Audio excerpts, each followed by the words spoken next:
¿Cómo llegas a seleccionar a los personajes de las historias que están en este libro? Aquí hay algo muy importante. Yo buscaba primero tener un amplio espectro geográfico y también una participación que hubiera de diferentes gobiernos. De ahí por qué decidí el gobierno federal, hospitales, donde yo tenía cómo participaban los panistas. Tengo al gobierno del Distrito Federal con sus hospitales para ver la participación perredista, y tengo la participación también del Estado de México para ver cómo funcionaban los priistas. Entonces esto me deja ver una actuación de un mismo fenómeno en una amplia área geográfica, la cual fue más afectada, pero sobre todo me permite ver cómo se comportan los diferentes gobiernos para ver si hay similitudes y sobre todo si se repiten los mismos errores o no. Ahí es cuando yo pido autorización para entrar a los hospitales. Creo que fui el único que tuvo acceso a ellos para estar constantemente a lo largo de mes y medio. Ahí yo conocía a los pacientes luego les daba seguimiento en sus casas. Aquí es muy importante resaltar que no todas las personas a las cuales contacté decidieron hablar conmigo, porque aquí se da un fenómeno muy diferente a lo que nos trae un poco al recuerdo el temblor del 85.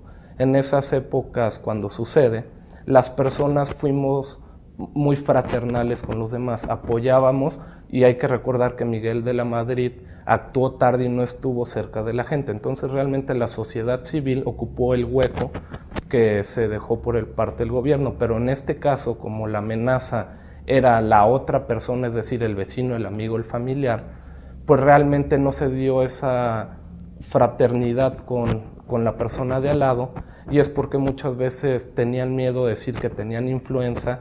Hay muchas personas que perdieron su trabajo, hay otros que tuvieron miedo de decirle a sus propios familiares, y sobre todo porque se dio una paranoia generalizada causada por el gobierno y por los medios de comunicación. Y aquí este libro lo que detalla y lo que quiere mostrar es que pese a todo lo que se manejó por medio de los medios de comunicación y por la parte del gobierno, pues realmente los mexicanos se repite el fenómeno de las ejecuciones.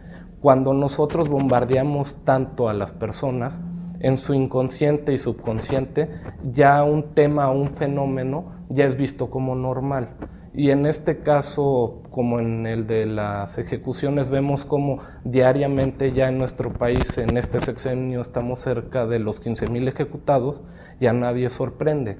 Y cuando tenemos por abajo del promedio, que son 10 ejecutados, todos creemos que estamos muy bien, cuando en realidad, con el simple hecho de que un mexicano o una persona perdiera la vida en nuestro territorio nacional, debería de llevarnos a la indignación. Esto mismo se repite en el caso de la influenza, porque las personas ya ven, primero piensan que es un invento, segundo, no saben lo que están sufriendo las personas porque los ven como cifras. Muy bien. A ver, ¿qué te encontraste, Rogelio, cuando fuiste y te metiste por primera vez a esos hospitales y empezaste a platicar con los pacientes? De entrada me encontré un gran descontrol en los hospitales, filas y filas de personas, desconocimiento por parte del personal médico y por parte de los pacientes, porque realmente no sabían qué es lo que estaba pasando. Inclusive hoy en día no saben qué es lo que pasa, y lamentablemente, pese a que la Constitución de nuestro país dice que se debe de garantizar el derecho a la salud, pues no es cierto. Estamos ya a unos cuantos días del Bicentenario y no hemos logrado lo principal, con lo cual puede llegar la gente a los servicios hospitalarios y con todo y que en el discurso se dice que se les va a atender, no es cierto. Dime una historia que te haya pegado fuerte en el corazón. Yo creo que la que más me pegó, y sobre todo por la cercanía, es la segunda, la de Sueños Rotos de Tomás Llorente y Nancy. Esta me llega mucho porque el abuelo del niño que fallece y el padre de la mamá trabaja con nosotros, y me tocó vivir de cerca todo lo que le fue sucediendo, y eso me llega mucho al corazón, a los sentimientos y sobre todo a la conciencia que tengo como mexicano, de cómo aquí muchas veces se dijo que a lo mejor la influenza podía ser una enfermedad de la gente de bajos recursos. Yo te digo que no es tan cierto ese factor, pero sí tiene mucho que ver, porque aquí tiene que ver la cultura de las personas y tiene que ver también el acceso económico que tienen para poder contratar servicios médicos.